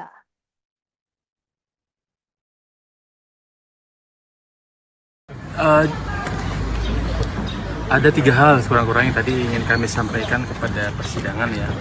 Yang pertama, persidangannya adalah persidangan tindak pidana korupsi, bukan sidang susila. Satu. Kedua, JPU berangkat dari fakta bahwa uang yang mengalir itu berasal dari rekeningnya Ramadan Ibrahim. Dalam perkara itu, Ramadan Ibrahim duduk sebagai terdakwa. JPU berangkat dari informasi bahwa terdakwa Ramadan Ibrahim menerima sejumlah uang dari beberapa orang, yang kemudian uang itu bergeser ke 4 rekening milik Elia. Nah, dari 1 rekening atas nama Ismit Bahmid yang atas keterangan bersangkutan adalah merupakan adiknya, itu terdapat transaksi dari Ramadan yang nilainya kurang lebih 2 miliar dari seluruh transaksi nilai 8 miliar. Saya anak kandung beliau, sejak usia dia orang berkeluarga, bahkan pacaran aja tak boleh. Orang keluarga itu tanya saya sudah sering itu pacaran aja tak boleh. Jadi ini fitnah yang masya Allah ini sangat. Dia mengaku masih berkeluarga dengan saya almarhumah Umi. Oke, Bahmid banyak di Ternate itu Bahmid banyak. Bahmid ada di Surabaya, ada di Makassar, ada di seluruh Indonesia ini tersebar. Saya tidak berkeluarga dekat dengan dia. Jadi saya kurang terima juga kalau dia bawa saya ke almarhumah Umi. Berarti itu hanya fitnah yang disampaikan di persidangan. Kemudian kalau dia bilang dia sering ke hotel tadi ya, datang sama Abah, kasih ini, kasih perempuan apa. Dia pernah ke hotel, tapi tadi yang keterangan Kak Ramadan bahwa dia datang itu dengan DP Ana, dan itu ada saya, DP Ana, DP suami, dan itu saja cuma DP Ana dengan suami. DP Ana tuh ada 3 apa 2 itu laki-laki, yang ada yang gemuk-gemuk. Dia datang hanya itu saja. Berarti pada saya jarang, bahkan tidak pernah lihat dia ke hotel. Seringnya kan bilang sering ke hotel. Dia tidak pernah ke hotel. Jadi ini fitnahnya masya Allah sekali. Saya tidak terima sebagai anak kandung. Sebelum ada keterangan BAP yang memang saya sudah tahu beberapa hari lalu juga, ada baca di PH juga, itu saya tak terima karena sebelumnya jujur saya pikir dia baik ya. Karena dia pernah datang ke hotel sama DP suami dan DP anak-anak begitu. Makanya tadi pas ketemu di luar itu saya bilang, kenapa kok anak kayak begitu gitu. Dia mau pulang, saya tak mau karena bagi saya anak munafik gitu. Saya tak mau berhubungan dengan orang yang sudah mencemari saya ke orang tua kenapa. Sekalipun mungkin dia Bahmid, dia bilang dia Bahmid, tapi saya karena Kak, ini yang terakhir sebagai Anda menganggap bahwa itu adalah fitnah yang disampaikan. Kira-kira ada upaya hukum yang untuk melaporkan Elia Bahmid tidak? Saya akan mending dengan saya posisi saudara dulu. Puluhan mahasiswa dari Gerakan Mahasiswa Peduli Rakyat Gempar menggelar aksi demo di Universitas Patimura pada Kamis 18 Juli 2024. Aksi itu menyoal kenaikan uang kuliah tunggal atau UKT dan iuran pengembangan institusi IP Unpati untuk mahasiswa baru tahun 2024 yang dinilai tidak wajar. Menurut pantauan tribunambon.com, massa mengawali aksi sekira pukul 10 waktu Indonesia Timur pagi hari dengan long march mengelilingi kampus berjuluk Hot to Messe itu. Dalam aksinya, mereka membawa sejumlah poster bertuliskan jual ginjal dulu kali ya, biar bisa bayar UKT semester ini. Generasi emas jadi cemas, rektor kian eksis, mahasiswa makin krisis. UKT membunuh cita-cita, UKT tak waras, dan UKT mencekik orang tua menjerit. Selain itu, sebuah kain besar dibentangkan bertuliskan matinya hati nurani kampus. Ketua Gerakan Mahasiswa Peduli Rakyat Gempar, Kadri mengaku aksi ini sebagai bentuk kekecewaan atas penetapan UKT dan IP yang tidak sesuai dengan penghasilan bulanan orang tua. Dijelaskan aksi ini diawali dengan survei dengan menyebarkan kuesioner kepada 100 mahasiswa baru. Hasil survei menunjukkan ada ketidaksesuaian antara data dan fakta terkait penetapan UKT. Sebabnya secara tegas ia meminta rektorat secepatnya mengevaluasi penetapan tarif UKT dan IP demi keberlangsungan masa depan generasi bangsa, terkhususnya mahasiswa baru di Unpati. Di samping itu dikatakan ada surat edaran dari Kemendikbudristek tentang pembatalan tarif UKT kepada 74 kampus di Indonesia dan Unpati salah satunya. Dalam edaran tersebut juga, perguruan tinggi diminta merevisi serta mengumumkan penetapan tarif UKT. Namun hingga kini belum ada SK-nya. Selain itu, ia merasa heran dengan kenaikan UKT tahun 2024. Pasalnya saat pertemuan dengan Wakil Rektor 1, pihaknya mendapat jawaban bahwa tidak ada kenaikan UKT di tahun ini. Kemudian berdasarkan data yang diperoleh terkait penentuan golongan UKT, dari golongan 1 senilai Rp500.000 hingga golongan 7 sebesar Rp4 juta. Sedangkan IP dimulai dari golongan 5 sebesar Rp1 juta hingga Rp5 juta. Penentuan UKT dan IP yang tidak sesuai dengan pendapatan atau penghasilan orang tua mahasiswa tentunya memberatkan.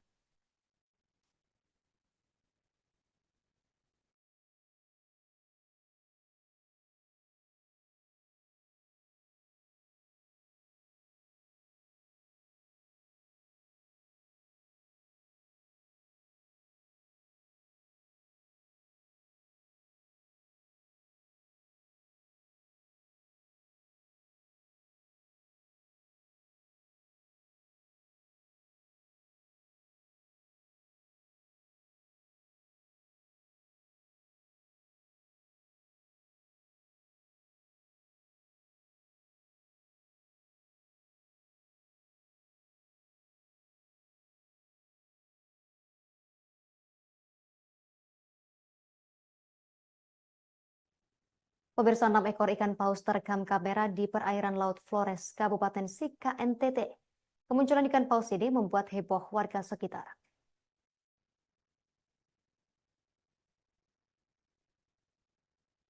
Kepala Dinas Perikanan Kabupaten Sika mengatakan fenomena tersebut karena ada pergerakan arus yang diikuti pergerakan makanan ikan. Video kemunculan 6 ekor ikan paus di permukaan air laut ini direkam salah satu wisatawan yang sedang berdiving di sekitar Laut Flores, Kabupaten Sika, NTT. Video kemunculan 6 ekor ikan paus ini pun viral di media sosial. Dalam video tersebut terlihat 6 ekor paus tampak berada di permukaan laut. Diketahui lokasi kemunculan 6 ekor ikan paus itu tepat berada di wilayah Desa Nangahale, Kecamatan Talipura, Kabupaten Sika. Kejadian ini pun dianggap langka karena sangat jarang warga bisa menyaksikan kemunculan ikan paus di wilayah Kabupaten Sika. Sementara itu, Kepala Dinas Perikanan Kabupaten Sika, Paulus Bangkur, mengatakan fenomena tersebut merupakan pergerakan arus yang diikuti pergerakan makanan ikan di wilayah Teluk Maumere. Selain itu, kemunculan ikan paus di wilayah Teluk Maumere berarti ketersediaan makanan ikan terkhusus ikan paus didominasi oleh ikan-ikan pelagis kecil. Berarti ketersediaan makanan di wilayah itu sangat banyak. Karena ikan kecil mencari makanan plankton dan subplankton, sedangkan ikan besar seperti ikan paus akan mencari ikan-ikan kecil di wilayah itu. Ia pun mengimbau masyarakat ataupun nelayan yang tengah melintas agar tak mengusik keberadaan ikan paus. Pasalnya hewan tersebut masuk ke spesies yang terancam punah dan dilindungi.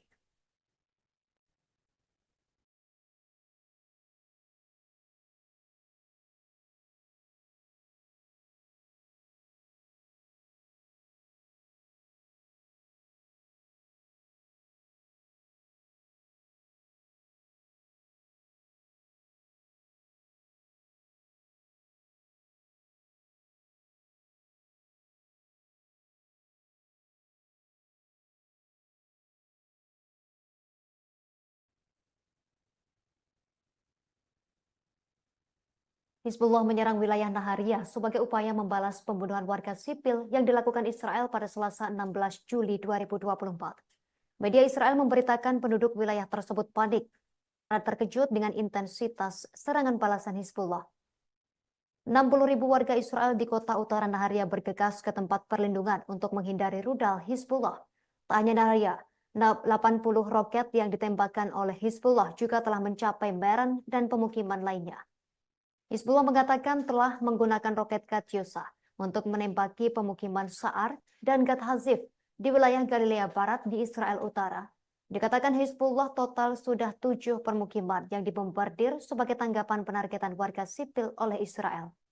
Sebagai informasi, 3 anak-anak Suriah yang terbunuh di Israel menyerang Lebanon di selatan.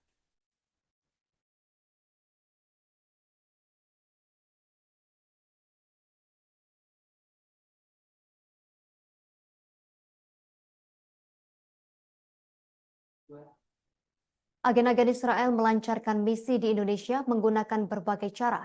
Satu di antaranya melalui program-program kemanusiaan.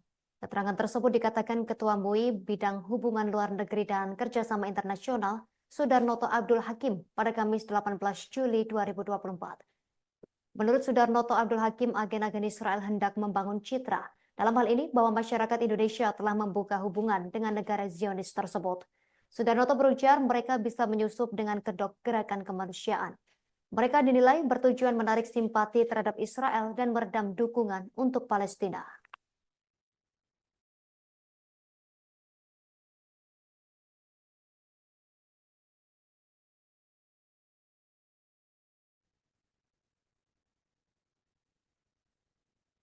Ketua Umum Pusat Bantuan Hukum Perkumpulan Penasihat dan Konsultan Hukum Indonesia PBH Perhaki, Fitra Romadhoni berujar, pihaknya bakal menjadi kuasa hukum Kapolsek Kapetagan sekaligus ayah Eki, Ibtu Rudiana. Fitra mengungkapkan ada 20 orang yang bakal menjadi kuasa hukum Ibtu Rudiana. Bantuan hukum yang diberikan terkait pelaporan terhadap Ibtu Rudiana oleh para terpidana dalam kasus pembunuhan Vina. Dalam hal ini terkait dugaan kesaksian palsu dan penyiksaan Bareskrim Polri. Menurut Fitra, pelaporan itu mematahkan semangat Ibtu Rudiana untuk memperjuangkan keadilan bagi anaknya yang tewas pada tahun 2016 silam. Meski demikian, Fitra mengatakan adanya kemungkinan bertambahnya kuasa hukum bagi Ibtu Rudiana. Seiring tim pencari fakta dari DPP Perhaki selesai mengumpulkan bukti-bukti untuk mengungkap kasus pembunuhan Vina.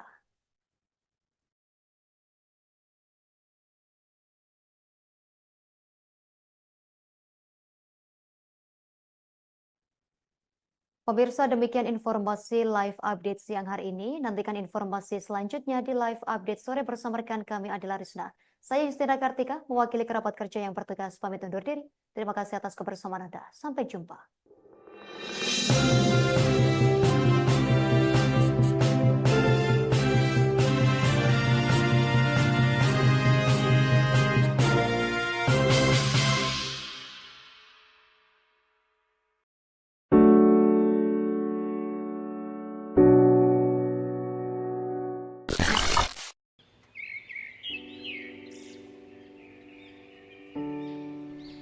Ngarai Sianok adalah lembah curam atau jurang yang terletak di perbatasan Kota Bukit Tinggi, Kecamatan Empat Koto, Kabupaten Agam, Sumatera Barat. Lembah ini memanjang dan berkelok sebagai garis batas kota dari selatan Ngarai Koto Gadang sampai ke Nagari Sianok Anam Suku dan berakhir di Kecamatan Pelupuh. Ngarai Sianok memiliki pemandangan yang sangat indah dan juga dibuat sebagai